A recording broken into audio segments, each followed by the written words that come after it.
eh, apa namanya, belum pernah bertemu. Saya tanya Sidik ya. Ya, mungkin. Iya, belum pernah. Saya pikir tadinya Sidik yang anak ringan itu dulu kan satu pesantren sama saya di Ali. Ya tuh Sidik namanya. Biar Sidik dulu ada. Ya, ada dulu. Tapi waktu saya lihat orangnya kok, oh Buddha, bukan. Berarti mungkin tidak sama nama tapi beda orang gitu ya. Oke. Oke, jadi kita mulai saja ya teman-teman semuanya. Pemateri sudah siap hadir untuk memberikan materinya. Kira-kira berapa menit atau berapa jam nih, Ustaz Sidik? Mungkin 30 sampai 45 menit. 30 sampai 45 menit ya. Nanti dilanjutkan dengan tanya jawab gitu kira-kira ya. Ya, ya. Gimana? Udah Daniel ada masukan atau saran? Ya, saya kira kita serahkan, sebenarnya yang harusnya menentukan waktu ya hostnya ya. Jadi Ya. itu Pak Ustadz itu sudah kaliber, itu sudah expert mengatur durasi sesuai dengan yang diberikan oleh host. Tapi tadi sudah dinyatakan oleh Mas Sigit itu kira-kira 45 menit lah. Ya, jadi setelah itu ada question and answer ya. Jadi ada tanya jawab. Nanti silakan nanti host ini dan host Arya yang mengatur teknisnya ya. Saya kira sudah cukup baik. Mantap. Oke, terima kasih udah Daniel masukannya. Jadi kita langsung mulai saja kepada Ustadz Sidik. Mengenalkan diri dulu, ya apa yang bisa diperkenalkan begitu. Waktu dan tempat kami serahkan kepada Ustadz Sidik. Mangga, tafadhol. Baik, terima kasih. Assalamualaikum warahmatullahi wabarakatuh. Waalaikumsalam warahmatullahi wabarakatuh. Alhamdulillahirabbil alamin. Wassalatu wassalamu ala asyrafil anbiya'i wal mursalin sayyidina wa maulana Muhammadin wa ala alihi wa sahbihi ajma'in, amma ba'd. Alhamdulillah, rekan-rekan semua angkatan 25 IPB Bogor yang saya cintai, alhamdulillah bisa bertemu pada forum majelis pengajian ini. Sebelumnya saya perkenalkan diri dulu. Nama saya Muhammad Sidik Al-Jawi. Nah, mungkin kalau teman-teman yang dulu satu angkatan mengenal saya dengan nama asli saya, yaitu Sigit. Jadi nama asli saya sebenarnya Sigit, tapi sama guru saya diberi nama Sidik, akhirnya saya lengkapi jadi Muhammad Sidik Al-Jawi. Tapi teman-teman dulu mungkin mengenal saya dengan Sigit, dari Pekalongan saya, Sigit Purnawan Jati. Dulu di kelompok 5 saya, kelompok 5 menjadi Komti kelompok 5 dulu. Satu kelompok dengan Ustadz Budi Handrianto, kemudian siapa lagi ya, Ustadz Marwan Mahmud, dan Ustadz siapa, Vihara Nusantara, kemudian yang lain-lain ya. Mudah-mudahan ada yang ikut pada kesempatan kali ini. Nah, sekarang saya berprofesi sebagai dosen di Sekolah Tinggi Ekonomi Islam Hamfara Yogyakarta, STEI Hamfara Yogyakarta, menjadi staf pengajar di program studi Keuangan dan Perbankan Syariah. Nah, di kampus saya itu sekaligus ada pesantren. Jadi kampus kami ini kampus ekonomi Islam yang berpesantren. Jadi konsepnya demikian. Nah, saya kemudian diberi amanah untuk menjadi pemimpin pesantren di kampus saya itu. Ya, mungkin alasannya karena dulu waktu di IPB sambil kuliah saya nyantri, di pesantren Nurul Imdad Bogor di Babakan Fakultas tahun 90-91, walaupun santri kalong, tapi 92-94 menjadi santri di pesantren Al-Azhar Bogor ya, dengan Ustadz Budi Handrianto dan yang lain-lain. Nah, kegiatan lain di luar mengajar di kampus itu menjadi anggota Komisi Fatwa MUI Majelis Ulama Indonesia Provinsi DIY, Daerah Istimewa Yogyakarta. Jadi salah satu tugas dari komisi saya, Komisi Fatwa MUI Provinsi DIY itu mengeluarkan sertifikat halal untuk berbagai produk makanan, minuman atau pangan olahan, ya. Seperti misalnya kalau produk-produk bakpia atau misalnya sebuah rumah makan, misalnya Rocket Chicken dan lain-lain ingin mendapatkan sertifikasi halal itu dari Komisi Fatwa itu yang mengeluarkan sertifikat halal. Jadi kami bekerja sama dengan LPPOM MUI DIY. Jadi fakta di lapangan dikaji dulu oleh para ekspor, para ahli, lalu nanti hasilnya disajikan oleh LPPOM dengan Komisi Fatwa. Nah, saya menjadi anggota Komisi Fatwa itu untuk mengeluarkan sertifikasi halal. Nah, itu salah satu tugas saya di Komisi Fatwa. Nah, mungkin itu dulu perkenalan sekilas. Saya kembalikan lagi pada host. Mungkin itu dulu perkenalan singkat saya. Terima kasih.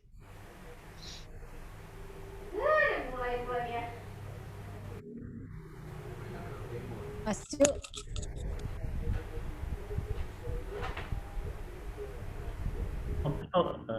Oke, terima kasih atas perkenalannya, Ustadz Siddiq. Halo? Halo, dengar suara saya? Ya, oke, ya. Dengar, Ya. Cu, dengar. Oke. Jadi terima kasih ya atas perkenalannya Ustadz Siddiq. Selanjutnya mungkin bisa langsung saja pemberian materi ya. Yang akan disampaikan oleh Ustadz Siddiq dengan kisaran waktu sekitar 45 menit dengan topik urgensi fikih kontemporer. Untuk waktu dan ruang kami persilakan Ustadz Siddiq langsung menyampaikan materinya. Baik, terima kasih.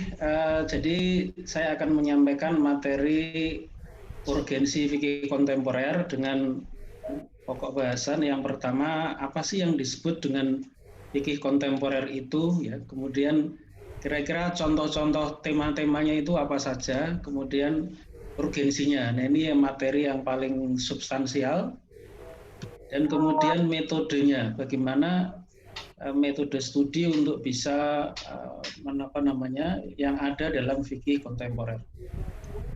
Oke, yang pertama apa itu yang disebut dengan fikih kontemporer? Nah, jadi secara ringkas yang namanya fikih kontemporer itu adalah fikih atau ilmu hukum Islam yang membahas masalah-masalah kekinian, ya. Masalah kekinian atau masalah yang kontemporer. Yang seperti apa itu masalah yang kontemporer? Yaitu yang tidak ada nasnya di dalam Al-Quran dan As-Sunnah atau tidak ada ijtihad ulama dalam masalah-masalah tersebut. Ya. Kalau orang tanya apa Ustadz hukumnya puasa Ramadan, itu kan semua orang Islam tahu itu bukan masalah fikih kontemporer. Kalau tanya apa hukumnya puasa Ramadan, tapi kalau Ustadz apakah kalau orang itu disuntik COVID pas berpuasa, apakah itu suntikan COVID itu membatalkan puasa Ramadan atau puasa sunnah? Nah, itu baru fikih kontemporer karena itu tidak ada nasnya dalam Quran, ya. Nah, itu contoh. Nah, di dalam literatur bahasa Arab, fikih kontemporer itu disebut dengan istilah qadaya al-fiqhiyah al-mu'asirah atau fikih nawazil dan berbagai macam istilah lainnya. Nah, ini contoh beberapa literatur kitab yang menggunakan istilah qadaya mausu'ah al-qadaya al-fiqhiyah al-mu'asirah. Kata mu'asirah ini menjadi kunci untuk menunjukkan ini kitab yang membahas tema-tema kontemporer. Ya, ini contoh kitabnya. Mausu'ah ensiklopedi al-qadaya masalah-masalah al-fiqhiyah fikih al-mu'asirah yang kontemporer. Nah, ini kitab contohnya ya, ditulis oleh Profesor Ali As-Salus. Kitab ini lumayan tebal ya, ini ribuan halaman. Saya punya kitabnya nih, saya mau tunjukkan, kebetulan ada di meja saya. Jadi ini kitabnya. Nah, ini. Jadi ini tebal sekali. Ini tuh halamannya ada kira-kira berapa ya? Ya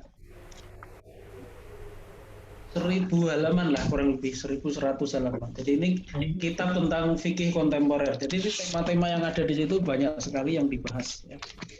Nah, kemudian ada kitab lain yang istilah yang digunakan fikih nawazil, itu artinya fikih kontemporer. Jadi hal yang kekinian yang tidak ada nasnya atau teksnya di dalam Al-Quran atau hadis, atau tidak ada ijtihad ulama di dalam masalah itu. Yang ditulis oleh ini fikih nawazil oleh Syekh Bakar Abdullah Abu Zaid. Ya. Kemudian ada kitab-kitab yang kontemporer, tapi ini khusus muamalat maliyah. Muamalat maliyah itu kalau dalam bahasa Inggris disebut dengan financial transactions, ya, transaksi-transaksi finansial, ya, seperti utang piutang, ya, syirkah atau kerjasama usaha, kemudian jual beli, ya, sewa menyewa dan sebagainya. Nah ini tapi yang kekinian yang ditulis oleh Profesor Wahbah Zuhaili. Ada kitab sejenis yang ditulis oleh Profesor Sa'duddin Al-Kibbi, judulnya Al-Mu'amalat Al-Maliyah Al-Mu'asirah. Jadi kata kuncinya itu pada kata Al-Mu'asirah ini menunjukkan kekinian. Ya. Baik. Contoh-contoh tema-temanya apa saja kira-kira dalam fikih kontemporer ini. Jadi contoh temanya banyak sekali. Ini saya berikan beberapa contoh, misalnya dalam bidang muamalah, ya, misalnya bagaimana hukumnya asuransi, karena ini asuransi ini hal yang baru. Sebelumnya itu tidak ada di nas Quran dan juga tidak ada dalam hadis, tidak ada juga pendapat para ulama atau ijtihad ulama di dalam masalah ini. Takmin atau asuransi, kemudian koperasi, ya, bahasa Arabnya syirkah ta'awuniyah, kemudian tentang PT, syirkah musahamah, ini hal-hal yang sebenarnya baru bagi umat Islam. Kemudian franchise atau waralaba, kemudian MLM, multi level marketing. Kalau yang kekinian sekali ya di dunia online ada giveaway, ada endorse. Nah, ini bagaimana hukumnya? Ya, arisan. Nah ini contoh-contoh yang kekinian yang ya dalam nas Al-Quran secara langsung tidak ada yang menjelaskan hukumnya, ya. Tetapi ini bisa dijawab oleh para ulama yang mendalami fikih kontemporer. Contoh dalam bidang istimaiyah atau pergaulan atau sosial, misalnya hukum pacaran, ya. Saya pernah membaca satu buku yang menarik. Buku itu tuh buku tentang penerjemahan dari teks Inggris ke Arab. Jadi saya pernah mendapatkan fenomena menarik begini. Para penerjemah yang menerjemahkan teks dari bahasa Inggris ke bahasa Arab itu kesulitan menemukan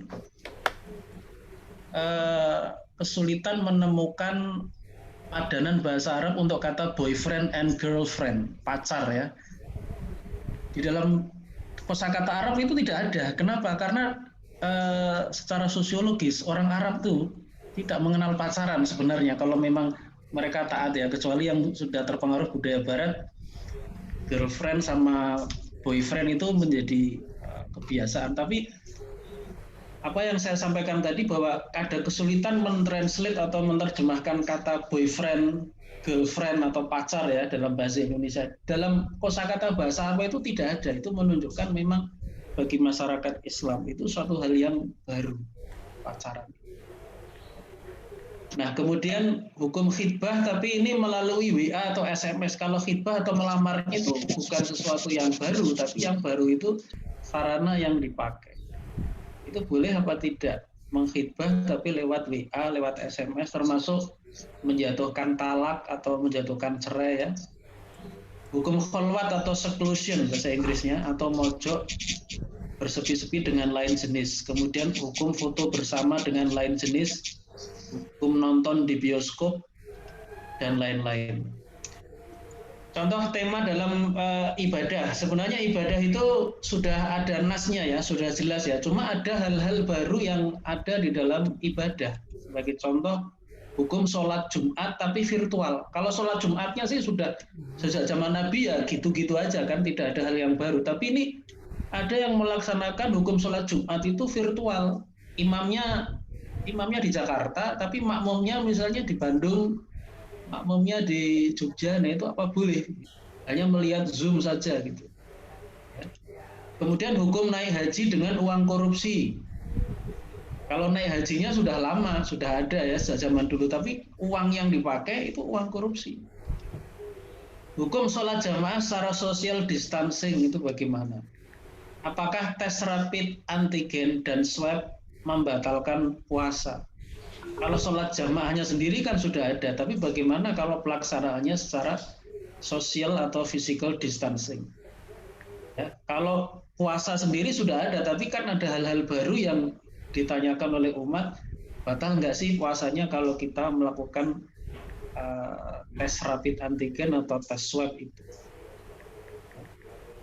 Apakah suntikan vaksinasi COVID-19 itu membatalkan puasa? Nah, ini contoh-contoh hal-hal yang kontemporer dalam bidang ibadah. Kemudian contoh yang kontemporer dalam bidang kedokteran ya, misalnya hukum keluarga berencana. Ini boleh apa tidak? Nah, ini juga menjadi tantangan bagi ulama fikih kontemporer. Kemudian hukum bayi tabung, hukum inseminasi buatan, hukum operasi ganti kelamin, boleh apa tidak? Operasi plastik dan lain-lain. Jadi ini contoh-contoh tema yang sangat beraneka ragam. Saya ambilkan, saya pilah-pilah berdasarkan berbagai bidang tadi. Ada bidang ibadah, ada bidang muamalah, ada bidang pergaulan dan kedokteran. Nah, yang ketiga, ini apa yang menjadi urgensi dari fikih kontemporer? Nah, ini secara garis besar saya melihat ada 3 urgensi fikih kontemporer ya. Yang pertama adalah untuk memenuhi kebutuhan umat untuk mengetahui hukum syara untuk masalah-masalah kontemporer. Jadi umat ini memiliki kebutuhan untuk tahu apa sih hukum KB gitu ya, apa hukum arisan. Nah, karena ada kebutuhan itu, disinilah ya ada fikih kontemporer yang bisa menjawab. Yang kedua, menampakkan kemampuan syariah Islam untuk memecahkan problem-problem kontemporer. Jadi secara iman, kita itu iman bahwa Islam itu agama yang sempurna, yang salah satu bentuk kesempurnaannya itu bisa mengatasi segala persoalan. Tapi bagaimana gitu ya wujudnya atau buktinya? Nah, disinilah fikih kontemporer itu menjadi penting. Kemudian yang ketiga, membentuk malakah fikhiyah, yaitu pemahaman yang mendalam mengenai fikih Islam pada umat Islam. Ya, ini khususnya untuk mereka yang ini saya kira tidak pada semua umat Islam ya, ini sifatnya fardu kifayah. Ya. Karena ini malakah fikhiyah itu nanti diperlukan untuk proses ijtihad ya, untuk bisa menjawab masalah-masalah kontemporer. Nah, ini sedikit saya uraikan.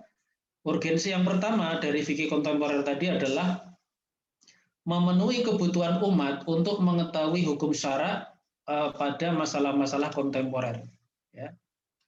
Jadi mengapa ini menjadi urgen? Karena umat Islam itu yang telah sadar akan keislamannya, itu akan selalu terikat atau patuh kepada hukum syariat dalam setiap perbuatannya sebagai konsekuensi dari keimanan dia.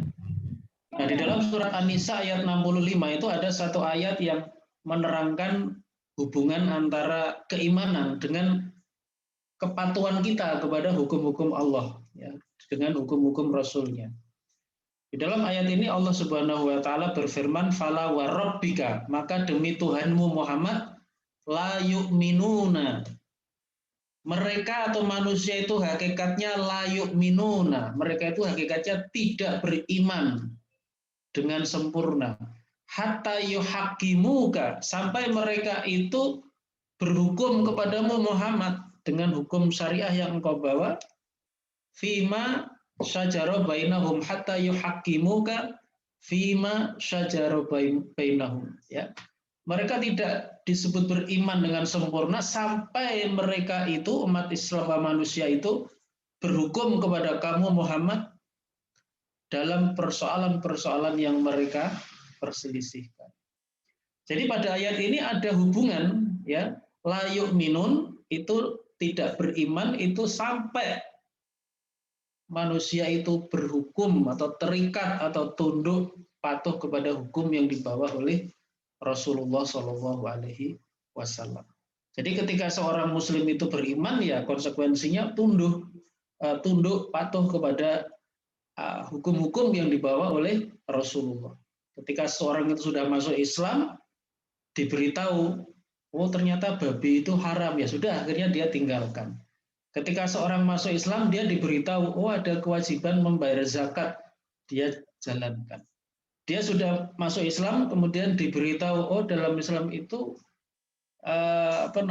khamr atau minuman keras itu diharamkan. Nah, dia tunduk patuh kepada hukum-hukum itu sebagai konsekuensi syahadat dia. Dia masuk Islam, ya berarti keislamannya itu menuntut dia, mengharuskan dia untuk terikat ya dengan hukum-hukum syariat Islam. Nah, maka dari itu kehadiran fikih kontemporer itu akan dapat memenuhi kebutuhan umat Islam tersebut, yaitu kebutuhan untuk selalu taat kepada hukum Allah di dalam semua persoalan. Ya, ada persoalan-persoalan yang baru yang mungkin orang Islam sendiri tidak tahu. Ya, asuransi itu bagaimana hukumnya, sehingga dia bertanya kepada Ustadz, Ustadz apa hukumnya asuransi? Apa Ustadz hukumnya pegadaian? Nah, disinilah kehadiran fikih kontemporer itu bisa memenuhi kebutuhan umat untuk mengetahui hukum syara pada masalah-masalah kontemporer. Yang kedua, itu urgensi fikih kontemporer adalah menampakkan kemampuan syariah Islam untuk memecahkan problem-problem kontemporer. Ya. Jadi syariah Islam itu sendiri itu bagian dari agama Islam yang sudah disempurnakan oleh Allah Subhanahu wa taala dalam surat Al-Maidah ayat 3. Ya, dalam ayat ini Allah Subhanahu wa taala berfirman, "Al-yauma akmaltu lakum dinakum wa atmamtu 'alaikum ni'mati wa raditu lakumul Islam madina." Al-yauma, pada hari ini kata Allah, akmaltu, telah aku sempurnakan, lakum dinakum, pada hari ini telah aku sempurnakan bagimu agamamu. Jadi ayat ini menunjukkan Islam sebagai suatu agama yang diturunkan oleh Allah itu sudah disempurnakan oleh Allah. Ya, nah, salah satu makna kesempurnaan itu adalah mampu menjawab persoalan-persoalan manusia, apapun juga masalahnya. Dalam surat An-Nahl ayat 89 itu di situ diterangkan salah satu bentuk kesempurnaan agama Islam. Dalam ayat ini Allah Subhanahu wa taala berfirman, "Wa nazzalna 'alaikal kitaba tibyanan likulli syai'." Telah kami turunkan Al-Qur'an ini kepada kamu Muhammad, ya, tibyanan likulli syai'in, untuk menjelaskan segala sesuatu. Jadi segala sesuatu persoalan yang terjadi pada umat manusia itu pasti itu ada penjelasannya di dalam Al-Qur'an. Ya, dan juga dalam sumber-sumber hukum yang lain, dalam hadis, dalam ijma', dalam qiyas, ya, dan lain-lain, sehingga disitulah kemudian syariah Islam ini mempunyai kemampuan untuk menjawab masalah-masalah kontemporer. Nah, maka dari itu kehadiran fikih kontemporer ini akan dapat membuktikan bahwa memang syariah Islam itu mampu menjawab persoalan-persoalan kekinian. Ya. Oke, urgensi yang ketiga dari fikih kontemporer adalah untuk membentuk malakah fikhiyah, yaitu pemahaman yang mendalam mengenai fikih Islam pada umat Islam. Ya, walaupun ini mungkin sifatnya tidak pada semua umat Islam, ya, tapi secara fardu kifayah itu harus ada orang-orang yang mempunyai pemahaman ini. Tapi alangkah baiknya kalau ini juga menjadi pemahaman umat secara umum, ya. Karena dengan fikih kontemporer, ya, kenapa ini menjadi urgens, ya, fikih kontemporer itu? Karena dengan fikih kontemporer umat Islam itu akan mendapat penjelasan mengenai fikih secara mendalam, yaitu tidak sekedar tahu hukumnya. Nomor satu itu ini pengetahuan yang paling rendah dalam level fikih, ya, tahu hukumnya. Oh, ini boleh, ini tidak boleh, ini makruh, ini sunnah. Ini level yang paling rendah. Tapi juga yang lebih tinggi itu tahu dalilnya, itu berarti level yang lebih tinggi lagi.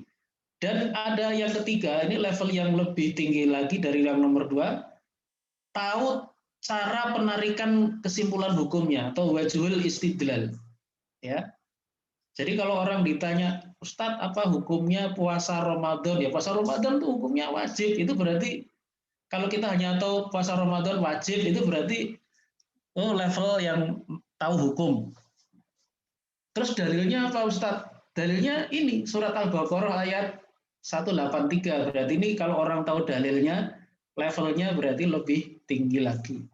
Ya ayyuhalladzina amanu kutiba alaikumusyamu kama kutiba 'alal ladzina min qablikum la'allakum tattaqun. Al-Baqarah 183. Tapi kalau seseorang ditanya lagi, kok bisa dari ayat itu bisa ada kesimpulan hukumnya wajib, itu bagaimana Ustaz? Nah, itulah yang disebut dengan wajhul istidlal, cara penarikan kesimpulan hukum. Nah, dari ayat itu kita bisa tahu ada kata kutiba alaikum asyam. Kutiba itu tafsirnya adalah furidho, telah difardukan alaikum atas kamu asyamu puasa Ramadan. Jadi kata kutiba itu kita tahu tafsirnya itu furidho, telah difardukan. Nah, berarti kita itu tahu, oh berarti dari situ hukumnya itu fardu. Nah, jadi ini yang disebut dengan malakah fiqhiyah itu ya berkisar pada ini. Kelengkapan ilmu fikih itu dengan mengetahui tiga hal ini.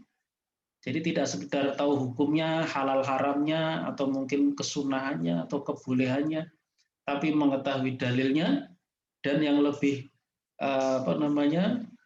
lebih dari itu adalah mengetahui bagaimana cara penarikan kesimpulan hukumnya. Nah, kalau seseorang ini sudah mengetahui tiga hal ini yang disebut sudah memiliki yang namanya malakah fiqhiyah, ya. Pemahaman yang mendalam pada diri seseorang mengenai fikih Islam. Nah, yang terakhir ini mengenai bagaimana metodenya, bagaimana seorang ulama itu bisa memberi jawaban tema-tema kontemporer tadi. Nah, ini yang dilakukan ini ada dua intinya ya. Pertama itu namanya metode ijtihad, atau yang kedua itu tatbiqul hukmi, menerapkan hukum yang sudah ada. Jadi hukumnya itu sudah ada, tapi diterapkan untuk persoalan-persoalan baru. Nah, kalau untuk yang metode ijtihad itu artinya menggali hukum ya dari Al-Quran dan hadis. Ini ada tiga tahapan. Nah, tiga tahapan ini bisa dideskripsikan ini lebih cepatnya dengan gambar ya. Jadi tahapan ijtihad pertama itu adalah mempelajari fakta. Baru yang kedua mempelajari nas ya atau teks dari Al-Quran atau hadis yang terkait dengan fakta. Baru kemudian yang ketiga adalah mengistimbat hukum atau menggali hukum dari nas, kemudian diterapkan pada fakta. Nah, ini metode ijtihad itu secara garis besar itu tiga ini, ya. Dipelajari dulu faktanya, misalnya kalau orang ingin tahu apa hukumnya KB, berarti orang itu harus ngerti KB itu apa. KB itu, KB ternyata ada dua makna. Pertama sebagai program nasional untuk membatasi kelahiran berdasarkan teori Robert Malthus. Tapi KB juga memiliki pengertian yang kedua sebagai cara bagi suami dan istri untuk membatasi kelahiran atau mengatur kelahiran anak, ya, dengan berbagai macam teknik kontrasepsi. Nah, dipelajari faktanya secara mendalam. Baru kemudian dikaji nas-nas Al-Quran atau hadis yang terkait dengan fakta. Oh, ternyata kalau KB dalam pengertian program nasional itu ada nas yang bertentangan tuh, karena Quran mengatakan wama min dabatin fil ardi illa 'alallahi rizquha.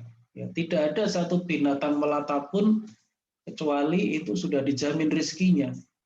Oh, berarti kalau KB dalam arti program nasional itu tidak boleh, karena itu teori Robert Malthus itu bertentangan dengan Quran yang ya Allah mengatakan sudah menjamin rezeki manusia, bahkan rezeki semua binatang, ya, makhluk. Tapi kalau KB dalam pengertian pencegahan kehamilan itu hukumnya boleh. Nah, gitu. Ada nas-nas yang menjelaskan bolehnya azl atau senggama terputus. Nah, jadi di sini nanti ada nas yang terkait dengan KB dalam arti program nasional sebagai pembatasan kelahiran, ada nas yang terkait dengan azl. Nah, ini dipelajari sehingga nanti ada kesimpulan hukum nih pada tahapan yang ketiga. Oh, KB itu kalau pengertiannya adalah program nasional dari pemerintah untuk membatasi anak, itu hukumnya tidak boleh. Tapi kalau KB dalam arti sebagai kegiatan pribadi untuk mencegah kehamilan, hukumnya boleh. Ya. Asalkan tidak permanen seperti sterilisasi. Ya. Kalau tidak permanen seperti IUD, ya, spiral dan sebagainya itu boleh. Nah, ini metodenya seperti ini yang disebut dengan ijtihad. Nah, tapi ada jenis yang kedua itu disebut dengan tatbiqul hukmi, menerapkan hukum. Jadi ini bukan ijtihad ya, tapi mirip dengan ijtihad, menerapkan hukum yang sudah ada pada masalah-masalah baru. Jadi ini bukan istinbat atau ijtihad, tetapi menerapkan hukum umum berdasarkan nas yang umum untuk masalah-masalah baru. Contohnya misalnya hukum sembelian Ahmadiyah, hukum daging hewan yang dimatikan dengan listrik. Ini sebenarnya masalahnya memang baru ya, tapi hukum yang bisa diterapkan itu tidak memerlukan ijtihad. Sembelian Ahmadiyah ini bisa dikategorikan sembelian bukan sembelian orang Islam, bukan sembelian ahli kitab, karena sembelian yang halal bagi umat Islam itu hanya dua. Pertama, sembelian oleh orang Islam. Kedua, sembelian oleh orang kafir, tapi yang ahli kitab, yaitu orang Yahudi dan Nasrani. Tapi kalau kelompok Ahmadiyah, kelompok yang mengakui adanya Nabi lagi setelah Nabi Muhammad, ini dia tergolong orang non-Islam, orang kafir, tapi bukan ahli kitab. Berarti sembelihan Ahmadiyah itu sembelihan orang-orang musyrik. Itu haram hukumnya buat umat Islam. Nah, keharaman sembelian orang-orang musyrik itu sejak zaman Nabi sudah ada. Jadi ketika orang itu mengeluarkan suatu pendapat atau fatwa, haram hukumnya sembelian yang dilakukan oleh orang Ahmadiyah. Ini itu bukan ijtihad sebenarnya, tapi tatbiqul hukmi 'alal masail al-mustajiddah. Jadi lengkapnya begitu, menerapkan hukum yang sudah ada pada masalah-masalah baru. Begitu juga misalnya hukum daging hewan yang dimatikan dengan listrik. Lalu hewan itu dipotong, diproses, dimasukkan dalam kaleng, diekspor ke luar negeri menjadi daging kalengan. Sebenarnya ini kalau dari segi hukumnya ini sudah jelas, binatang yang seperti ini termasuk bangkai. Jadi kalau yang namanya bangkai itu ya sejak zaman Nabi sudah diketahui hukumnya haram. Ya. Nah, ketika kita terapkan hukum bangkai itu hukumnya haram ya, pada masalah ini seakan-akan masalah baru, tapi sebenarnya hukumnya sudah ada, bukan hukum yang sama sekali belum ada. Nah, sedikit saya tambahkan, ini ya gambarnya kurang lebih seperti ini. Jadi kalau untuk tatbiqul hukmi, menerapkan hukum yang sudah ada itu tahapannya mempelajari fakta, kedua mempelajari hukum. Kalau tadi ijtihad mempelajari teks atau nas Al-Qur'an atau hadis. Kalau yang ini tatbiqul hukmi ini mempelajari hukum ya, bukan teks. Jadi yang dipelajari tidak langsung Al-Qur'an, tidak langsung hadis, tapi kitab-kitab fikih yang dipelajari, kitab-kitab fikih. Atau bisa juga merujuk kepada Al-Qur'an dan hadis, tapi ini untuk hukum-hukum yang sudah ada. Baru setelah itu menerapkan hukum pada fakta. Nah, kemudian sedikit saya tambahkan bahwa dalam penerapan hukum ini kadang ada beberapa opini ya, hukum syara' yang berbeda-beda dalam satu masalah. Ini biasa dalam khilafiyah itu kita bisa menjumpai berbagai macam pendapat ulama.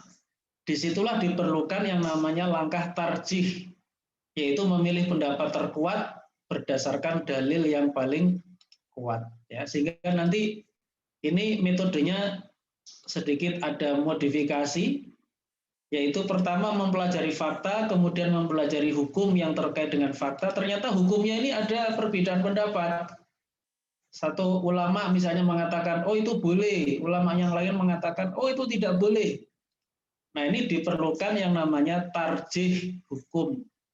Nah, setelah ditarjih, diambil mana yang paling kuat, barulah kemudian diterapkan untuk fakta yang ada. Saya kasih contoh, misalnya ada yang sering tanya ke saya, Ustadz, apa hukumnya jual beli emas secara online? Membeli emas secara online itu tuh sebenarnya tidak memerlukan ijtihad ya, karena sudah ada hukum yang jelas bahwa yang namanya jual beli emas itu harus yadan biadin, harus kontan ya, cash and carry, ada uang ada barang. Tapi ternyata ini khilafiyah, ada ulama yang membolehkan jual beli emas itu nggak harus kontan, secara angsuran juga boleh. Nah, disitulah diperlukan tarjih ya.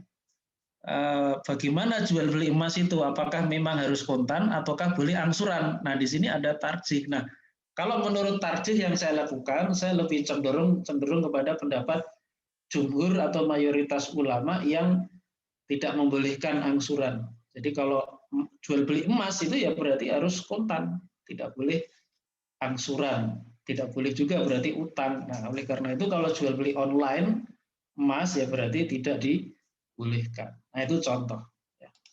Baik, saya kira itu yang bisa saya sampaikan. Terima kasih. Assalamualaikum warahmatullahi wabarakatuh. Waalaikumsalam. Assalamualaikum warahmatullahi wabarakatuh.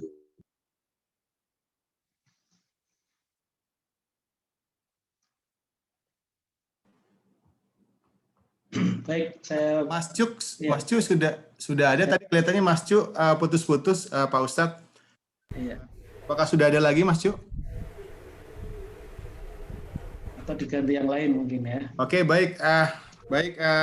Sementara saya gantikan dulu. Terima kasih Pak Ustadz atas pemaparannya tentang urgensi fikih kontemporer. Selanjutnya, seperti yang sudah diagendakan di awal, setelah pemaparan oleh Mas Ustadz Siddiq, kami persilahkan kepada teman-teman yang ingin mengajukan pertanyaan.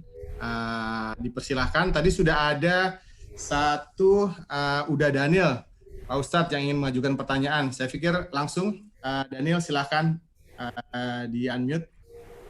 Ya, terima kasih. Sebelum bertanya, kita kan sama-sama belajar ya untuk menjadi host, menjadi pembawa acara ya. Jadi tadi mohon maaf buat Ustadz Siddiq ya, kita minta memperkenalkan diri sendiri gitu ya. Besok-besok mungkin host itu sudah jauh-jauh hari mencari tahu CV ya, CV dari penyaji, jadi biar kita yang membacakan, itu sebagai bentuk penghormatan untuk penyaji. Tapi karena sahabat kita ini sudah ngetop ya, saya tinggal cari di Google, nggak taunya muncul itu, muncul namanya, pekerjaannya, hasil karyanya ya, jadi tanpa dibacakan oleh host. Tadi saya sudah share ya, jadi mohon maaf buat Pak Ustadz kalau harus membaca sendiri gitu ya. Jadi besok nanti host tolong dibacakan. Yang kedua untuk host, dan kita biasa juga kalau ini kan bukan webinar ya, ini kan sifatnya kan Zoom aja ya, open ya. Jadi kalau nggak diatur kadang-kadang suka bermasalah. Jadi bertanya itu urutan yang chatting itu loh. Makanya tadi karena saya terbiasa dengan aturan chatting, saya bilang saya mau nanya dulu gitu. Nanti host itu selalu buka chattingnya gitu. Dicatat yang kedua siapa, ketiga siapa. Jadi harus disiplin kalau baru menchatting ya dia ikut queuing ya, ikut urutan gitu. Mudah-mudahan besok bisa lebih baik lagi. Terima kasih untuk Ustadz Siddiq ya. Ini ngomongnya nggak berubah ya, aku inget banget. Apalagi Ustadz Budi bilang ini koncoku gitu kan, dari Pekalongan, aku inget banget ya. Oke, ini memang agak berat ya, seseorang yang mengambil keahlian di bidang fikih itu emang jago ya, menurut saya jago tuh ya. Dan tadi saya juga udah mencatat beberapa hal. Ini tadi sewaktu saya ingin bertanya, pelan-pelan Ustadz Siddiq sudah menjelaskan sebenarnya. Jadi saya sebenarnya sudah mulai agak berkurang keinginannya untuk bertanya ya, tapi tetap saya lanjutkan untuk bertanya. Tadi sudah mengatakan metode ya, ada istihad, kemudian hukum ya, kemudian dipelajari apa nas ya kalau nggak salah ya. Kemudian, nah ini yang saya mau tanya nih Ustadz ya. Tadi kan saya nggak banyak terlalu tajam, tapi nalar saya sederhana. Ini kan oke lah berbasis basicnya itu kan Al-Quran, hadis, kemudian juga ulama gitu ya. Ini apakah tidak ada perang interpretasi ya Ustadz ya? Ya, jadi apakah tidak ada debat kusir gitu loh? Ada yang mengatakan kita jangankan yang sifatnya seperti ini ya, fikih-fikih kontemporer ya, yang sifatnya basic aja ya, mengenai kunut aja, mengenai kemudian bacaan-bacaan setelah sholat aja, itu kita masih suka berdebat ya, apalagi yang kontemporer. Nah, bila terjadi perdebatan ya atau tafsir gitu ya atau multi interpretasi, ini apa ya referensinya atau benchmarknya tuh apa gitu ya, gitu loh, sehingga seseorang itu diikuti. Kalau dia di MUI kan itu kan wadahnya gitu ya, institusinya yang diikuti, tempat orang-orang berkumpul. Akhirnya kadang-kadang ya ini dalam nalaran saya sebagai orang awam ya sudahlah, orang itu MUI kok gitu loh. Padahal dalam hati kecil kita bilang apa iya sih itu benar gitu kan. Itu yang pertama. Yang kedua, usul aja kalau nanti ada tampil lagi di sesi kemudian dari Ustadz Siddiq, mungkin lebih spesifik aja kita tanya ya, tentang apa topiknya biar lebih tajam gitu loh. Lebih tajam, si penyaji menyiapkan lebih tajam, si audiens juga menyiapkan juga beberapa pertanyaan dari awal. Kedua, yang ketiga, saya termasuk sengaja saya pakai kalung ya, kalung bukan emas nih kalungnya biar keren aja gitu, biar kelihatannya jantan gitu ya. Nah kalung-kalung begini yang bukan emas gitu ya, ini kebetulan katanya gigi komodo gitulah atau tulang rusa gitu ya. Itu sebagai contoh aja nih, kita ambil contoh aja bagaimana metode dari Ustadz Siddiq mengambil konklusi ya, kesimpulan bahwa ini dibolehkan apa tidak. Satu aja saya ambil contoh untuk seseorang lelaki menggunakan kalung yang bukan emas, bukan perak gitu. Sekian dari saya, terima kasih. Wassalamualaikum warahmatullahi wabarakatuh. Waalaikumsalam warahmatullahi wabarakatuh. Apa kita mau langsung dijawab atau nunggu tiga penanya begitu, Ustaz? Ya mungkin dua penanya dikumpulkan dulu, dua dulu mungkin. Kalau begitu saya tampung dulu. Oke, Mas Hartadi. Berikutnya Mas Hartadi. Silakan Mas Hartadi. Baik, assalamualaikum warahmatullahi wabarakatuh. Ustaz Siddiq. Waalaikumsalam. Ini Ustaz Siddiq itu sahabat saya ini. Jadi udah lama nggak ketemu ya. Sehat ya Ustaz? Ya. Jadi gini, ini memang fikih kontemporer ternyata ya memang dibutuhkan sekali ya dalam kehidupan. Mungkin segala bidang kehidupan ya. Saya mau bercerita tentang di dunia saya aja, misalnya di pabrik pakan tuh ya. Pabrik pakan ternak tuh kan ternak itu banyak binatang yang memang katakanlah di syariat Islam tidak boleh dimakan ya, misalnya babi lah ya. Tapi hampir semua pabrik pakan ternak itu memproduksi pakan babi gitu kan. Pakan babi ini kan saya pernah belajar tentang katakanlah usul, kaidah usul dan sebagainya. Bagaimana sebenarnya hukum sebuah industri itu membuat pakan babi, karena babi ini kan sebenarnya binatang ciptaan Allah juga ya, artinya yang dilarang sebenarnya kan mengkonsumsinya kan gitu untuk umat Islam. Tapi kalau untuk orang lain yang bukan Islam kan ya boleh-boleh saja kan. Jadi artinya pada waktu kita diskusi di katakanlah di internal industri pakan ternak ya sepertinya hukumnya tetap boleh ya industri itu kemudian menciptakan memproduksi pakan babi. Apakah seperti itu ya? Gitu ya, satu pertama. Yang kedua, memang akhirnya kita berhadapan dengan persoalan-persoalan yang memang harus disikapi dan misalnya menyembelih ayam gitu ya. Dalam pemotongan RPA yang sehari bisa motong 30.000 ekor atau kemudian 50.000 ekor, apakah setiap ekor itu kemudian dibacain basmalah gitu?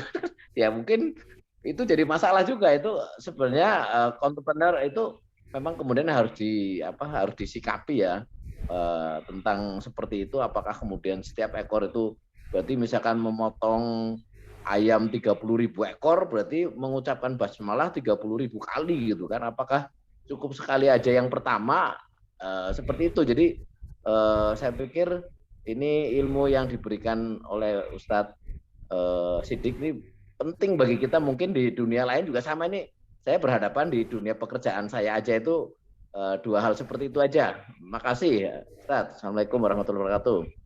Waalaikumsalam warahmatullahi wabarakatuh. Silakan dijawab Ustadz pertanyaan dari Daniel sama Om Hari, monggo. Baik, terima kasih.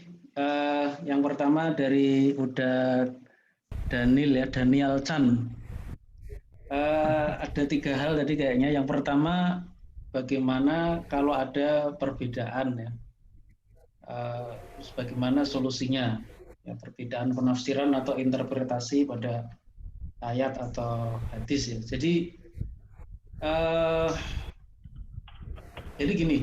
Jadi adanya perbedaan penafsiran itu suatu hal yang wajar ya, karena memang ada beberapa faktor yang menyebabkannya. Di antaranya memang teks-teks di dalam Al-Quran dan hadis itu ada yang mempunyai makna yang sifatnya zonni ya. Kalau dalam istilah bahasa Arab itu maknanya zonni, artinya multi tafsir, artinya bisa ditafsirkan begini, bisa ditafsirkan begitu. Jadi memang itu ada nas-nas atau teks yang memiliki karakter seperti itu. Di samping ada nas Quran yang memiliki makna yang qat'i, yang sifatnya definitif ya atau tegas. Misalnya bahwa riba itu hukumnya haram, itu tegas, tidak ada perbedaan pendapat ulama. Riba itu haram, minuman keras atau khamr itu haram, itu tegas ya. Tapi ada ayat-ayat Quran atau hadis yang memang maknanya itu tidak tegas ya, bisa multitafsir. Nah, saya contohkan misalnya dalam surat Al-Baqarah ayat 228 mengenai masa iddah atau masa tunggu bagi wanita yang diceraikan suaminya. Di dalam ayat itu Al-Baqarah 228 Allah Subhanahu wa taala berfirman, "Wal mutallaqatu yatarabbasna fi anfusihinna salasata qurun." Perempuan-perempuan yang diceraikan oleh suaminya itu hendaklah mereka menjalani masa iddahnya itu selama 3 quru. Nah, kata-kata quru ini di dalam bahasa Arab itu memang maknanya bisa memiliki 2 makna. Pertama, 3 quru itu artinya 3 kali suci. Bisa memiliki makna 3 kali haid. Ini untuk perempuan yang diceraikan oleh suaminya, yang ini belum menopause, belum mati haid ya, masih haid, dan bukan yang hamil. Karena kalau untuk orang yang hamil ada masa iddahnya sendiri, untuk orang yang menopause ini juga punya masa iddahnya sendiri. Nah, ini 3 quru ini memang ada perbedaan pendapat di antara para ulama. Ada yang mengatakan tiga quru itu maknanya adalah 3 kali suci. Ini pendapat Imam Syafi'i. Tapi ada pendapat dari Imam Abu Hanifah, 3 quru itu maknanya adalah 3 kali haid, bukan 3 kali suci. Ya, jadi memang ini sangat dimungkinkan ya. Salah satu penyebab perbedaan pendapat di kalangan para ulama ini memang adanya nas-nas di dalam Al-Quran atau hadis yang bersifat zonni dalalah, atau maknanya itu mengandung multi interpretasi atau multi tafsir. Nah, bagaimana cara kita memilih ya pendapat yang lebih kuat ya menurut kita? Maka di dalam Al-Quran itu sebenarnya ada petunjuk. yaitu dikembalikan juga kepada Al-Quran, dikembalikan juga kepada hadis itu sendiri. Ya. Di dalam surat An-Nisa ayat 59, itu ada ayat yang berbunyi begini, fa in tanazza'tum fi syai'in farudduhu ilallahi war rasuli. Fa in tanazza'tum fi syai'in, artinya kalau kamu berselisih pendapat mengenai sesuatu, farudduhu ilallahi war rasuli. Kembalikanlah kepada Allah, yaitu Al-Qur'an, dan kembalikanlah kepada Rasulnya, yaitu kepada hadis-hadis Nabi SAW. Jadi kita kembalikan ke situ.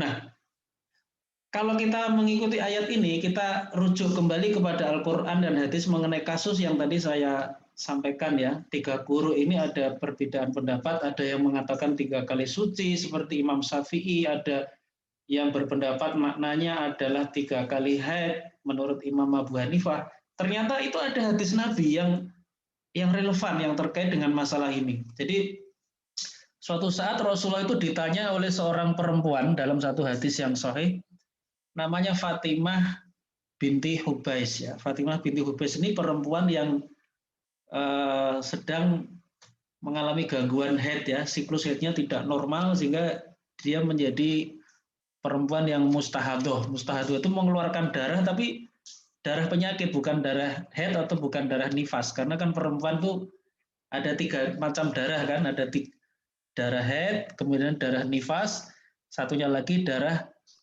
istihadoh ya. Kalau orangnya disebut mustahadoh. Nah, dia bingung nih, dia mengeluarkan darah terus, tapi dia nggak ngerti ini saya sebenarnya dalam periode waktu yang memang saya sedang haid atau saya sedang suci gitu. Lalu dia bertanya kepada Rasulullah, maka Rasulullah mengatakan, da'is sholata ayyama aqra'iki. Da'is sholata, tinggalkanlah olehmu sholat, ayyama aqra'iki, pada hari-hari kurukmu. Jadi hari-hari yang kamu perkirakan kamu itu kuruk, maka kamu jangan sholat. Berarti kata-kata kuruk itu maknanya hari yang di situ perempuan nggak boleh sholat. Kalau perempuan nggak boleh sholat itu maknanya kuruk itu adalah haid, bukan suci. Jadi ada satu hadis yang di situ memberikan isyarat bahwa 3 kuruk itu maknanya adalah 3 kali haid, bukan 3 kali suci. Jadi kalau saya pribadi setelah melihat pendapat-pendapat para ulama, akhirnya saya pribadi menyimpulkan sebagai pendapat final bahwa ayat Al-Baqarah tadi 228, 3 kuruk itu maknanya adalah 3 kali haid, bukan 3 kali suci. Itulah masa iddah bagi perempuan yang diceraikan oleh suaminya. Jadi ada khilafiyah itu biasa, memang wajar, tapi bagaimana kita menyikapinya itu, ya kita kembalikan kepada Allah dan Rasulnya. Kembalikan lagi kepada Quran, hadis untuk mencari mana yang lebih kuat ya pengertiannya. Oke, saya kira itu sebagai jawaban ringkas, walaupun ini mungkin perlu penjelasan yang banyak, yaitu ringkas saja. Yang kedua adalah tadi usulan supaya nanti temanya bisa lebih spesifik. Oke, saya kira nanti biar dikaji ya, atau diolah lagi usulan ini oleh teman-teman. Ya sebenarnya tadi satu tema yang saya contohkan dalam contoh tema-tema fikih kontemporer itu bisa menjadi satu tema sendiri. Misalnya hukum KB itu bisa satu kajian, atau misalnya hukum MLM misalnya ya, itu satu kajian. Jadi tadi memang materi kita ini sifatnya sebenarnya lebih ke arah semacam apa ya, studium general kali ya. Jadi bukan materi yang spesifik gitu. Kemudian kalau boleh nih Ustadz, juga yang itu memang terserah dari yang organize-nya acara ini. Kalau pas Ustadz muncul lagi, kayaknya menarik kalau kita bisa membahas yang ada hubungannya dengan financial institution ya, leasing, asuransi, bank ya. Tadi juga menyebut koperasi. Wah, padahal aku ketua koperasi, lu di kantor ini kan juga harus hati-hati ini kan, salah-salah. Ya kan ya, menarik itu. Mungkin kalau saya bisa usul tentang financial institution, terus juga sekuritas ya, sekuritas itu pasti ada hal tertentu yang kita belum tahu tuh lebih detailnya dari sisi fikih ya. Oke, Tat, lanjut Tat. Iya, terima kasih Pak Uda Daniel. Oke, berikutnya tentang kalung ya. Jadi kalau kalung itu yang tidak dibolehkan itu kalung itu dari emas itu nggak boleh karena laki-laki itu haram pakai emas. Ya. Dalam satu hadis yang sahih Rasulullah itu memegang dua barang tuh dengan tangan beliau yang kanan dan yang kiri. Satu tangan beliau memegang cincin emas, satu tangan beliau memegang kain sutra. Nabi lalu mengatakan inna hadza ini haramun ala zukuri ummati. Nabi mengatakan dua barang ini haram hukumnya untuk umatku yang laki-laki. Nggak boleh. Kalau emas berarti hukumnya tidak boleh. Kemudian yang tidak dibolehkan juga itu adalah yang mirip atau serupa dengan yang dipakai oleh wanita. Itu patokannya. Karena ada satu hadis la'ana Rasulullah Shallallahu Alaihi Wasallam bahwa Rasulullah melaknat atau mengutuk al-mutasyabihina bin nisa'i minar rijali, yaitu laki-laki yang menyerupai wanita, wal mutasyabihati minar rijali wal mutasyabihati birijali minan nisa'i, dan juga Rasulullah mengutuk perempuan-perempuan yang menyerupai laki-laki. Jadi satu jenis menyerupai jenis yang lain, laki-laki menyerupai perempuan, perempuan menyerupai laki-laki, itu hukumnya haram, tidak boleh, dilaknat oleh Rasulullah. Nah, menyerupai ini menyerupai dalam hal apa? Yaitu dalam hal segala sesuatu yang menjadi ciri khas dari masing-masing. Ya. Jadi kalau misalnya ada jam tangan perempuan dan jam tangan laki-laki itu kan beda. Ya, kalau jam tangan perempuan itu cenderung kecil ya, feminin gitu. Kalau jam tangan laki-laki cenderung besar, macho, maskulin. Jadi kalau laki-laki memakai jam tangan, tapi jam tangan yang biasa dipakai perempuan itu hukumnya haram, nggak boleh. Jadi kalau ada aksesoris yang khas ya untuk masing-masing dipakai oleh lawan jenisnya, nah itu nggak boleh. Ya. Nah, tetapi kalau tidak menjadi ciri khas, laki-laki memakainya, perempuan juga memakainya, ya itu boleh, nggak ada masalah karena dua-duanya pakai gitu ya, tidak menjadi ciri khas. Kalau di budaya Indonesia seperti sarung. Sarung tuh saya amati kadang dipakai ibu-ibu, kadang juga dipakai bapak-bapak, jadi tidak menjadi ciri khas satu lawan jenis. Oke, jadi kalau saya melihat kalung yang tadi dipakai, ya mudah-mudahan ini tidak termasuk yang emas ya, juga kayaknya sih bukan termasuk ciri khas perempuan ya, jadi insya Allah boleh, nggak ada masalah. Oke. Yang berikutnya dari Bapak. Sebelum diakhiri, tadi saya menyimak itu kalau keputusan dari Ustadz selalu haram ya. Tidak ada, saya sih ngomongnya bawa bercanda ya, nggak ada istilah mahru gitu ya, Tat. Pokoknya apa-apa haram gitu. Kayaknya kita kok jadi ngeri gitu, Tat ya. Apa nggak bisa agak sedikit diperhalus dengan mahru gitu ya. Soalnya saya lihat ahli-ahli fikih ini selalu larinya ke haram. Kalau orang-orang yang nggak siap mental tuh kadang-kadang, aduh, kok masih tak lakoni ya. Kadang-kadang suka itu juga, suka ini ya, nervous juga ya, suka gimana ya, feel guilty gitu loh. Ya sebenarnya hukum syara itu kan tidak hanya haram ya, bisa yang lain-lain, bisa wajib, bisa sunnah, bisa mubah atau boleh, bisa makruh, bisa haram ya. Ya kalau memang fakta yang ada haram ya saya mau gimana lagi gitu. Ya kalau haram ya saya bilang haram, tapi tidak benar juga kalau saya selalu berfatwa itu banyak yang haram juga nggak benar juga gitu. Bisa dilihat nanti di situs saya itu, di situs www.fisilmi.kafah itu situs saya ada banyak soal jawab di situ ya, nanti bisa dilihat sendiri gitu ya.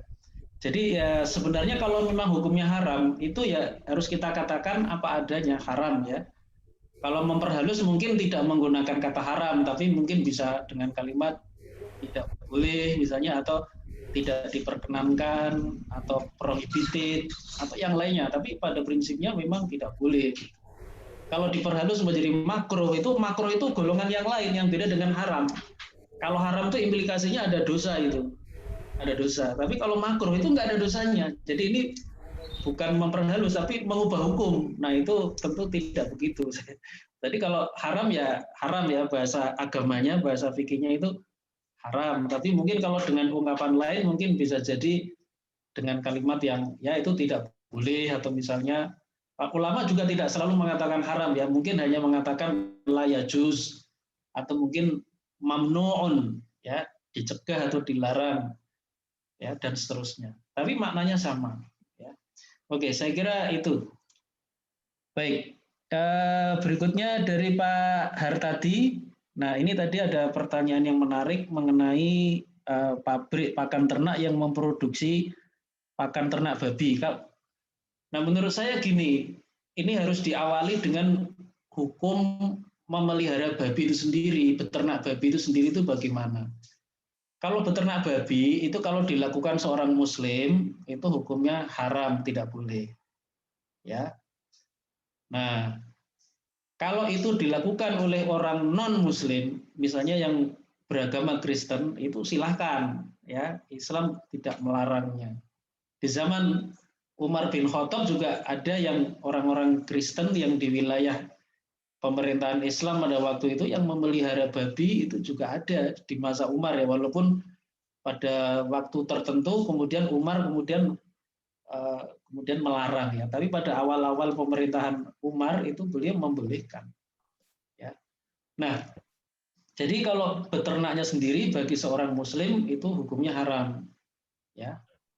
Nah, walaupun sebenarnya nas yang ada dalam Quran itu adalah mengharamkan makan babi, ya, tetapi sebenarnya ada nas-nas yang lain yang terkait dengan babi, yaitu tidak ada nas hadis yang tidak membolehkan memperjualbelikan babi, ya.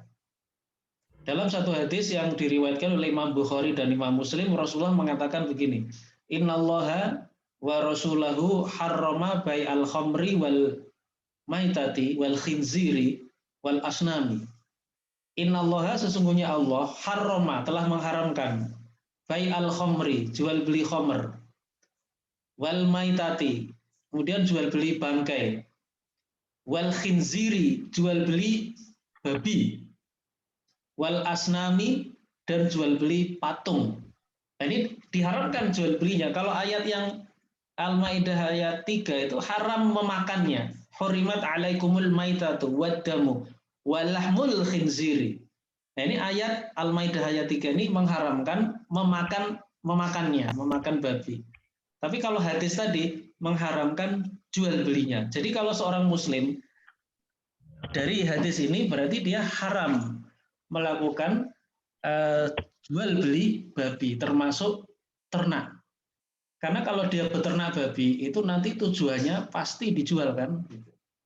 Berarti termasuk beternaknya itu sendiri ini hukumnya tidak boleh, karena kalau beternak itu tujuannya adalah untuk dijual, gitu. Tidak ada yang lain. Ya. Nah, jadi kalau yang seperti ini berarti kalau seseorang itu memproduksi pakan ternak, kemudian ini dijual kepada orang yang non-muslim, itu hukumnya boleh, ya. Tapi ini harus dengan ketentuan lagi bahwa yang menjualnya itu juga non-muslim. Tapi kalau yang menjualnya muslim itu juga nggak boleh. Misalnya pabriknya punya muslim, dia memproduksi pakan babi, dijual kepada non-muslim, itu hukumnya juga tidak boleh. Karena seorang muslim, ya, ketika dia memproduksi pakan babi, ya otomatis dia nanti akan melakukan jual beli kepada orang non-muslim yang ini sebenarnya jual belinya ini, jual beli pakan babi ini mendukung sesuatu yang diharamkan. Yaitu nanti terkena hadis kullu bai'in, bukan hadis, ya, ini kaidah fikih namanya, kullu bai'in a'ana ala maksiatin haramun, ya. Setiap jual beli yang membantu suatu kemaksiatan hukumnya adalah haram, ya. Jadi seperti itu. Jadi yang dibolehkan itu hanya satu keadaan, yaitu ketika yang punya pabrik pakan ternak itu non muslim, kemudian dijual kepada peternak babi yang dia itu juga non-muslim. Saya kira itu saja yang dibolehkan. Di luar itu tidak boleh. Kemudian yang kedua, mengenai pemotongan ayam, apakah wajib menggunakan basmalah atau tidak, ini ada khilafiyah di kalangan ulama. Kalau menurut jumhur ulama, selain Imam Syafi'i, itu mengatakan menyembelih binatang itu wajib hukumnya mengucapkan basmalah. Wajib. Tapi kalau menurut Imam Syafi'i tidak, itu hukumnya sunnah. Nah, kalau saya pribadi ini lebih condong kepada mazhab Syafi'i bahwa mengucapkan basmalah pada saat menyembelih itu sunnah, tidak wajib. Jadi mau dibaca sekali boleh untuk 50.000 ekor ayam, mau tidak dibaca juga tidak apa-apa. Ya. Nah, jadi saya kira itu kalau menurut pemahaman saya. Terima kasih. Saya kira itu Ustaz Artadi dan Uda Daniel ya. Makasih.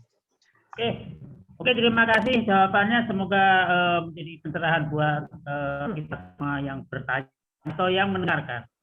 Selanjutnya pertanyaan berikutnya datang dari Mbak Nur Rahmawati, Unda sekaligus Om Faisal.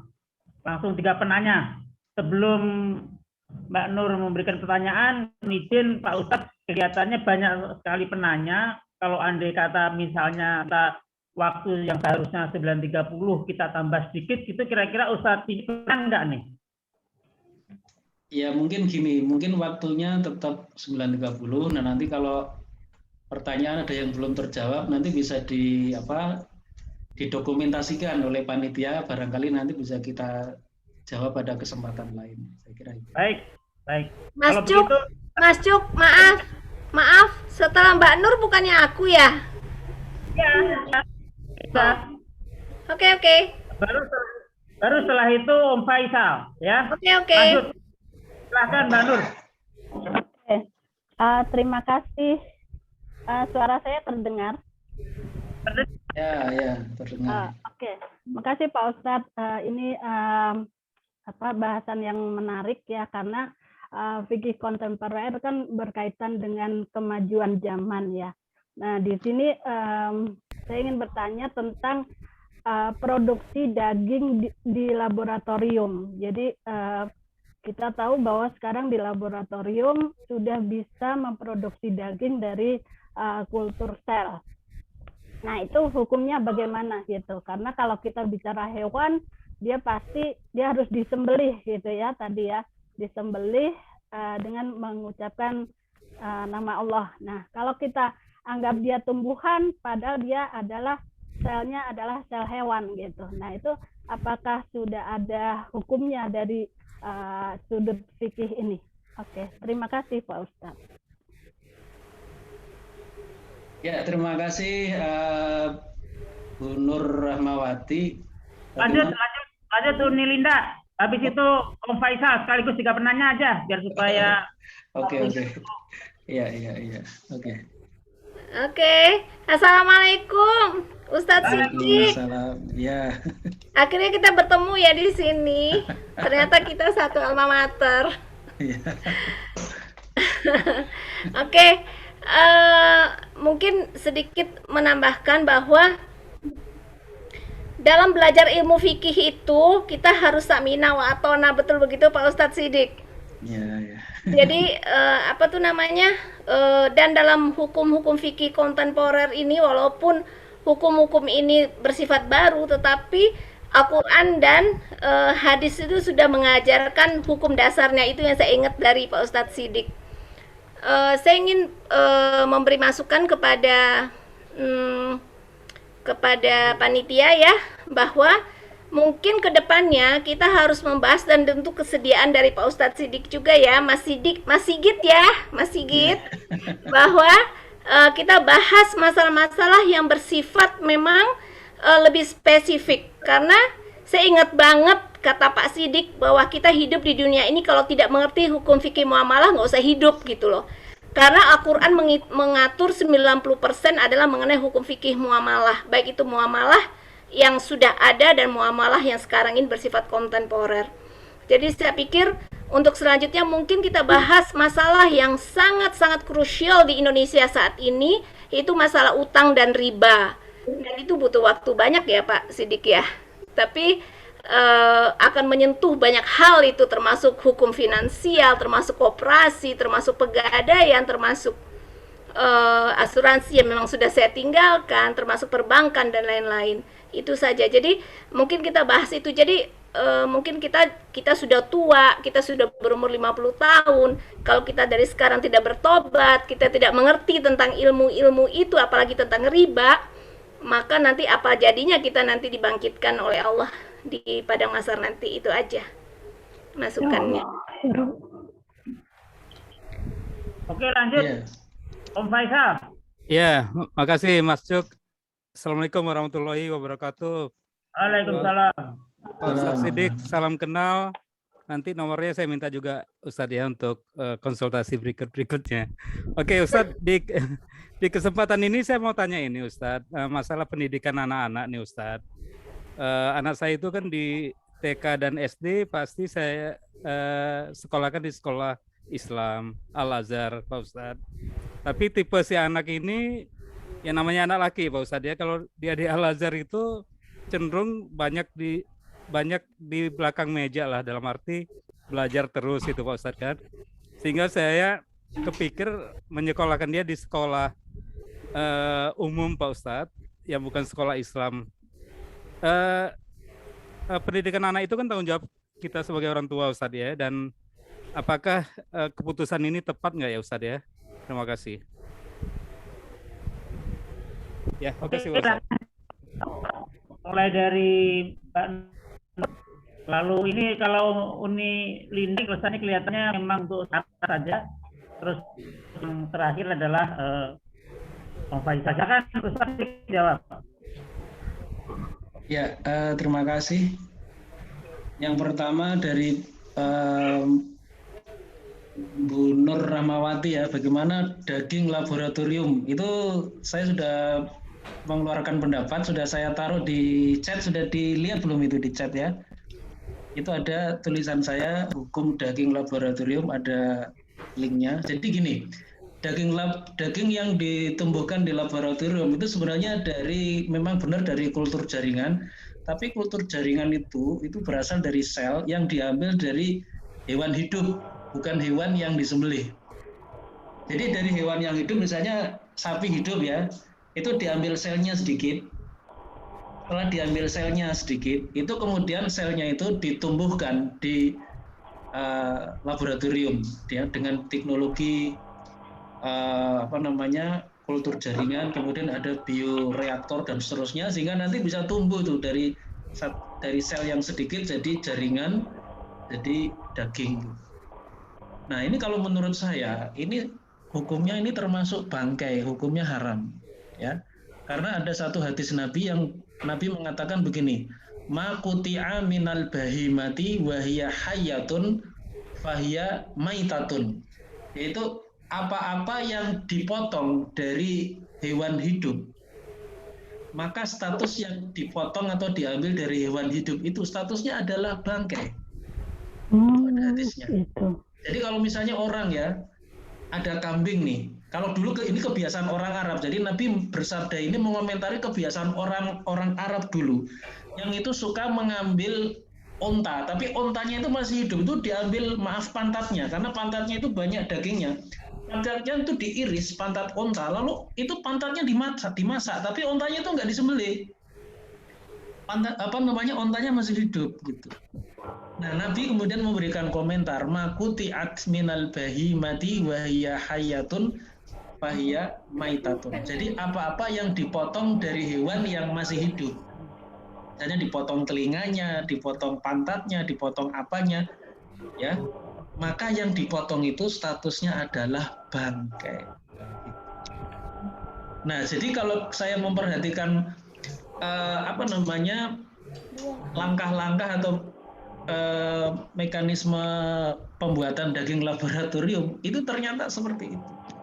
Yang dipromosikan oleh Pak Dahlan Iskan itu kelihatannya sangat menjanjikan sekali. Saya berpendapat, itu nggak boleh itu karena merupakan bangkai. Dan kalau bangkai kan berarti jelas itu haram dimakan sesuai dengan ayat-ayat Quran, misalnya surat Al-Maidah ayat 3 dan ayat-ayat yang lain. Kalau stem cell itu bagaimana Ustaz? Kan itu diambil juga dari dari sebagai daging hidup juga gitu, walaupun bukan untuk dikonsumsi. Itu kecantikan. Iya, kecantikan atau pengobatan gitu kan. Nah, sekarang kan mulai berkembang tuh stem cell itu. Ya. Stem cell dari ikan gimana Pak Ustadz? Ya, kalau untuk keperluan yang sifatnya medis, sesuatu yang sifatnya najis itu hukumnya dibolehkan, tapi sifatnya makruh ya. Jadi kalau stem cell itu memang diambil dari organisme hidup, bukan yang mati atau yang sudah disembelih. Jadi sebenarnya ya statusnya itu bangkai, tetapi dia itu digunakan untuk keperluan medis. Nah, khusus untuk penggunaan zat-zat yang sifatnya najis, bangkai itu najis ya, secara zat itu najis bangkai. Itu dibolehkan memanfaatkan sesuatu yang najis itu untuk keperluan berobat ya, karena ada satu hadis yang diriwayatkan di Imam Bukhari dulu, Nabi pernah menyuruh ya orang yang sakit pada waktu itu untuk meminum air susu unta dan air kencing unta. Itu ada hadisnya dalam riwayat Imam Bukhari. Ya. Padahal yang namanya binatang ya, air kencingnya maupun kotorannya itu adalah najis.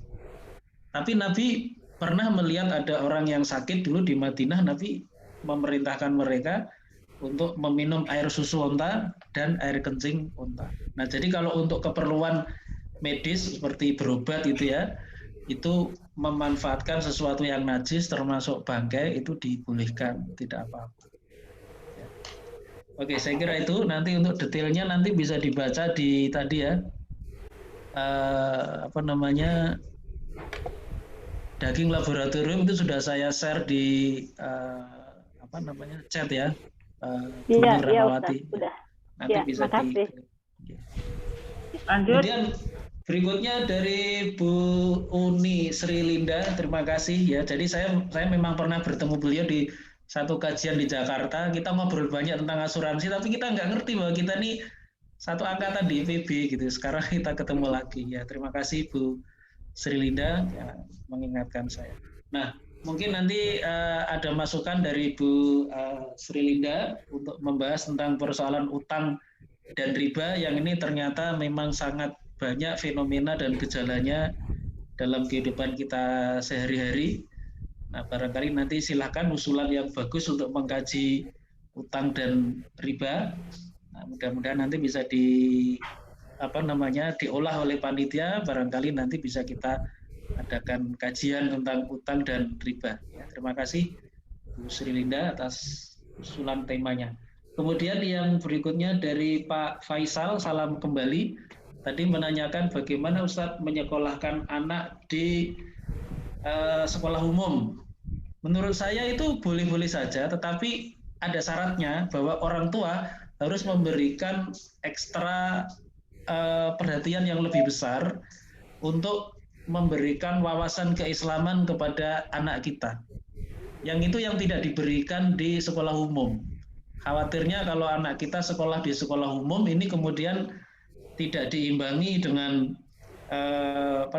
ilmu-ilmu Islam yang seharusnya dia dapat. Ini anak kita nanti menjadi sekuler ya. Sekuler itu artinya orang Islam tapi cara berpikirnya itu tidak menjadikan Islam ini sebagai patokan atau standar dalam berbuat ya. Orang Islam tapi masih pakai riba, orang Islam tapi masih utang pakai bunga misalnya. Itu kan artinya dia tidak patuh ya kepada hukum-hukum Islam. Ini khawatirnya anak kita menjadi seperti itu, orang yang pandai, intelek, tapi tidak patuh kepada ketentuan agama. Nah, kita khawatir seperti itu. Jadi menurut saya itu boleh, tapi bersyarat bahwa orang tua ini harus memberikan perhatian yang ekstra untuk tetap memberikan ilmu keislaman, entah dengan dididik sendiri atau mungkin disekolahkan lagi di sekolahan agama, di sekolah agama seperti madrasah sore dan sebagainya. Oke, saya kira itu pendapat saya. Terima kasih. Ya, makasih Pak Ustadz. Insya Allah ntar kapan-kapan saya WA Pak Ustadz juga ya. Iya, boleh. Atau Nur Ustadz. Iya. Oke, siap. Ini kita datang bahwa kita ini sebetulnya kan satu angkatan, satu alumni, satu usia, dan kita adalah pernah bersama-sama di tahun 1988 sebagai kita. Jadi saya gini, lebih enak kita gaya bicaranya menggunakan gaya bicara yang sesama teman. Jadi ya deh, nggak usah panggil bapak ibu gitu loh. Kayak begitu. Ya, Mas Sigit. Udah Termasuk jadi juga bapak Mas ibu Sigit. kok. Ya, setuju. Iya. Biar Biar tetap muda muda lagi. gitu loh. Maka dari itulah saya dari awal sejak terbentuknya komunitas kita ini saya sangat bersemangat dan sangat antusias karena jelas tidak ada barrier atau penghalang buat untuk saling komunikasi. Beda kalau kita dengan kakak kelas, ada kita minderan, atau adik kelas kita agak pede gitu. Tapi kalau dengan sesama teman yang mana tanda kutip kita sama-sama susah, ya tapi kalau menurut saya sih bahasanya lebih enak kalau kita menggunakan bahasa yang dulu tahun 88 kita gunakan gitu ya. Dan semoga Mas Sidik tidak tersinggung gitu apa yang keinginan kita bersama gitu ya. Oke, teman-teman semuanya masih ada sebenarnya 4 penanya, tapi itu ada sekitar 5 menit lagi. Mungkin kami berikan kesempatan kepada Uni Irawati sama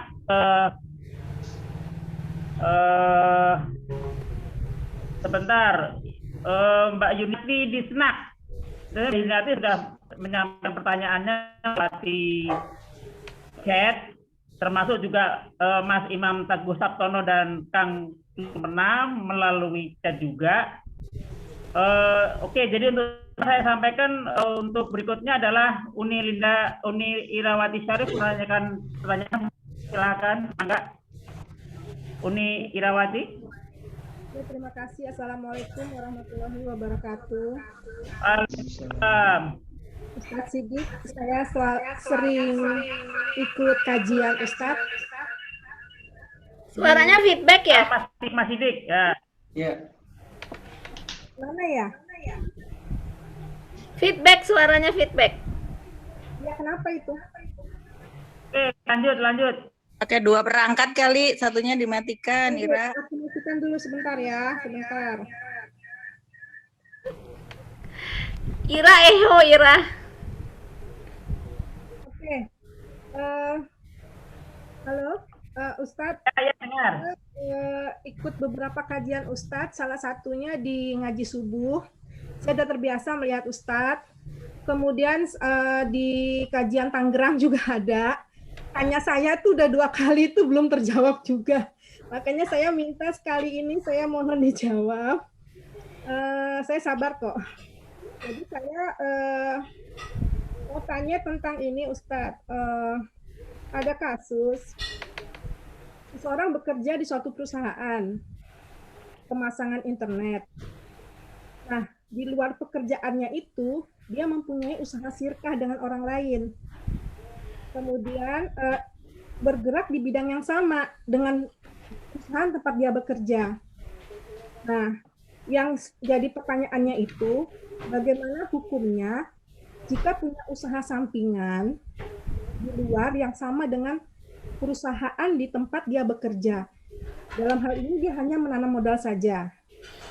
Kemudian yang kedua, selama di perusahaannya, dia kan terdaftar BPJS oleh perusahaannya. Dia tahu kalau BPJS itu haram. Setelah mengkaji ya. Jadi teman-teman jangan khawatir ya. Semua ini proses memang. Tapi bersegeralah, bercepat-cepatlah dalam proses itu gitu kan. Betul. Saya juga puluhan tahun untuk berproses. Ini saya contoh aja. Saya dulu mengkaji tentang riba membeli rumah KPR. Saya sampai lepaskan itu rumah karena Allah. Saya ada satu kata begini. Ketika kita meninggalkan sesuatu karena Allah akan ganti. Yakin, saya lepaskan itu, saya dapat rumah. Yes. Setelah itu entah dari mana-mana rezeki itu datang, saya dapat rumah. Itulah kebesaran Allah. Sampai sekarang saya terus tidak mau ikut BPJS, tidak mau segala macam. Yang setelah saya mengkaji itu, mengkajinya karena apa? Tolabul ilmi. Jadi teman-teman jangan khawatir haram. Kalau kita nggak tahu ilmunya, ya pasti kita takut. Tapi kalau kita tahu ilmunya, subhanallah, sukarela kita melakukannya. Nah itu Ustadz, saya mau tanya, karena si orang ini tidak dia ikut BPJS di perusahaannya karena memang didaftarkan oleh perusahaannya. Nah, yang ditanyakan, kalau karyawannya ini yang sirkahnya ini, bagaimana ya tentang kesehatannya ya? Seandainya dia kan naik tower ya sampai berapa puluh meter. Kalau dalam kerja itu terjadi kecelakaan kerja, dia jatuh, dia meninggal, dia sakit, dalam Islam bagaimana ya memberikan kompensasi kesehatan gitu. Gitu aja Ustadz, terima kasih. Assalamualaikum warahmatullahi wabarakatuh. Waalaikumsalam warahmatullahi wabarakatuh.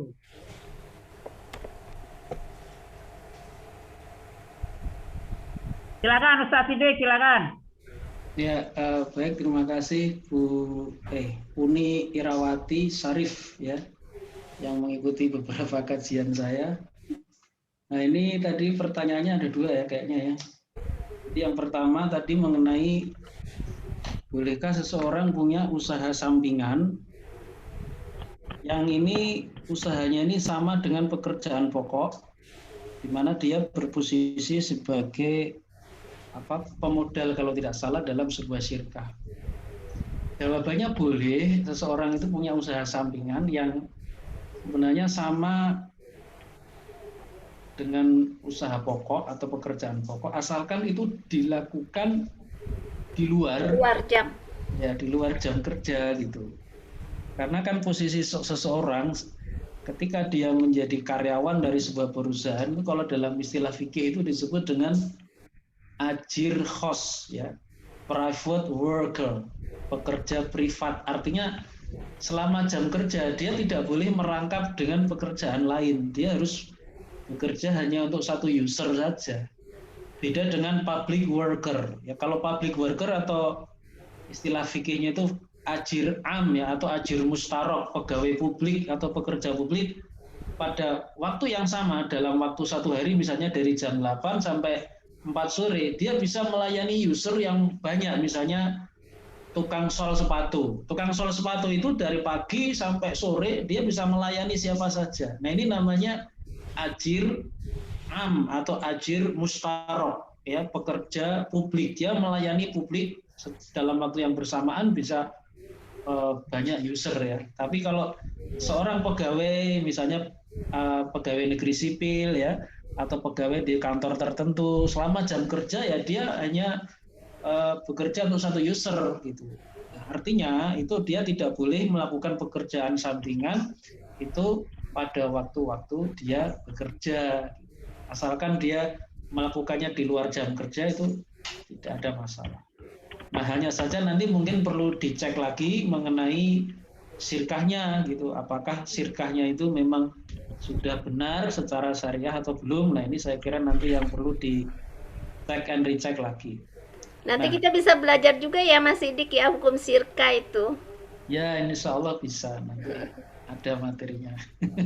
Oke, terima kasih. Oke ya, saya kira itu. Nah kemudian waktu sudah habis, lebih daripada 10 menit kita perpanjang, dan masih ada 4 pertanyaan walaupun sudah disampaikan melalui chat. Saya rasa panitia Mas Arya bisa mencatat, nanti langsung saja diteruskan kepada Mas Siddiq ya, biar supaya pertanyaan teman-teman ini bisa terjawab. Oke, di poinnya sebenarnya kesimpulan banyak yang saya catat, tapi rasa teman-teman yang menyimak ini sudah mengetahui semua yang menjadi paparan daripada Mas Siddiq, serta pertanyaan yang dijawab oleh beliau. Semoga membawa manfaat buat kita semua, sehingga mudah buat kita untuk melangkah ke depannya. Amin, amin ya robbal alamin. Tadi ditambahan bahwasanya sempat kita akan menyentuh angka di 52 peserta. Ini adalah sangat menyenangkan, bahkan sebuah rekor yang cukup membuat saya kita semuanya bangga. Antusiasme teman-teman ini sangat benar-benar kita melihatnya cukup bagus. Biasanya kita tidak lebih dari angka 50, tapi ini sempat menyentuh angka di 52. Oke, karena waktu sudah juga harus ngasih perjumpaan kita, penanya yang belum sempat dijawab oleh Mas Sidik nanti akan dijawab di sesi berikutnya. Dan sekali lagi semoga acara ini membawa manfaat, barokah serta inayah buat kita semuanya. Itu sebagai penutup, Mas Sidik memberikan doa penutup kepada kita semuanya. Semoga acara ini diberkahi Allah SWT. Amin. Amin ya rabbal alamin. Ya, marilah kita akhiri pengajian kita pada malam hari ini dengan memohon kepada Allah Subhanahu wa taala, mudah-mudahan kajian kita ini bermanfaat fid dunya wal akhirah. Semoga kita senantiasa dikaruniai kesehatan, terhindar dari segala mara bahaya penyakit termasuk COVID-19, dan mudah-mudahan kita senantiasa dalam kondisi istiqomah menjalankan ajaran Islam. Ila hadhihi niyati wa ila kulli niyatin sholihatin. Al-Fatihah. A'udzu billahi minasyaitonir rajim. Bismillahirrahmanirrahim. Alhamdulillahirabbil arrahmanir rahim maliki yaumiddin. Iyyaka na'budu wa iyyaka nasta'in. Ihdinas siratal mustaqim. Shiratal ladzina an'amta 'alaihim ghairil maghdubi 'alaihim waladdallin. Bismillahirrahmanirrahim. Alhamdulillahirabbil alamin. Wassalatu wassalamu ala asyrafil anbiya'i wal mursalin sayyidina wa maulana Muhammadin wa ala alihi wa sahbihi ajma'in. Allahumma ighfir lil muslimina wal muslimat wal mu'minina wal mu'minat al ahya'i minhum wal amwat innaka sami'un qaribun mujibu da'awat wa ya qadiyal hajat. Allahumma inna nas'aluka salamatan fid dini wa afiyatan fil jasadi wa ziyadatan fil ilmi wa barakatan fil rizqi wa taubatan qoblal maut wa rahmatan indal maut wa maghfiratan ba'dal maut. Allahumma hawwin alaina fi sakaratil mauti wa najata minan nari wal afwa indal hisab. Allahumma arinal haqqa haqqa warzuqna tiba'ah wa arinal batila batila warzuqna istinabah. Rabbana atina fid dunya hasanah wa fil akhirati hasanah wa qina adzabannar. Subhana rabbika rabbil izzati amma yasifun wa salamun alal mursalin walhamdulillahi rabbil alamin. Terima kasih. Assalamualaikum warahmatullahi wabarakatuh. Kafaratul majelis nggak Mas Sidik? Ya, ini nanti hostnya. Doa kafaratul majelis Ustaz Sidik, Mas Sidik, monggo. Ya, kita akhiri dengan hamdalah dan doa kafaratul majelis. Alhamdulillahirabbil alamin. Subhanakallahumma wa bihamdika asyhadu an la ilaha illa anta astaghfiruka wa atubu ilaik. Assalamualaikum warahmatullahi wabarakatuh. Waalaikumsalam. Terima kasih Mas Sidik. Terima kasih. Terima kasih Mas Ustaz. Terima kasih teman-teman semua. Terima kasih. Sampai ketemu. Sudah sampai mulut acara ini. Semoga semua mendapat. Assalamualaikum warahmatullahi wabarakatuh. Kami dulu. Waalaikumsalam warahmatullahi wabarakatuh. Terima kasih.